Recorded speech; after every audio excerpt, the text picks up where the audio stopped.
Hello and welcome back to Vault Holocron, where today I'm going to look at the creation process behind the many loved aliens displayed in Solo: A Star Wars Story. Most of the video will be based off of this article from StarWars.com. This movie introduces us to the Corellian Hounds, also known as Sibian Hounds and Snarlers, the fast and nimble canines which has a powerful sense of smell and an aggressive bark and bite. They were often used by criminal gangs and were useful for hunting and tracking. We see these in Solo briefly when Han and Qi'ra are running from the White Worms. They are also seen more in a deleted scene. To make the Corellian Hounds for Solo, they actually used 4 real dogs. They used 2 Dobermans called Blackie and Boyce, and 2 Northern Inuits named Saxon and Elsa.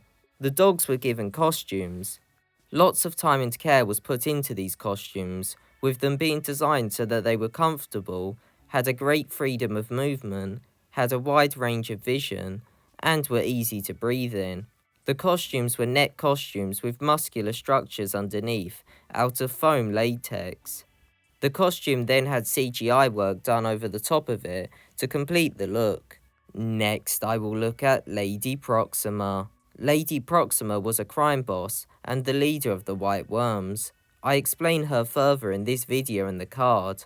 To make Lady Proxima, 9 performers provided the movement for a giant puppet.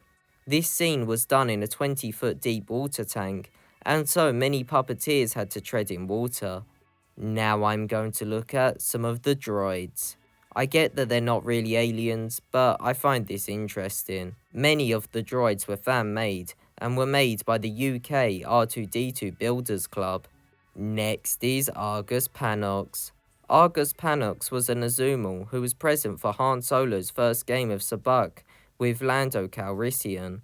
To the surprise of many, Panox is entirely created practically, with Derek Arnold performing his body, and Richard Coombs and Matt Denton puppeteering his face.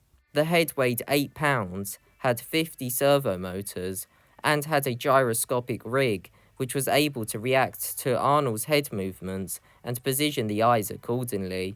The eye stalks could also be puppeteered manually.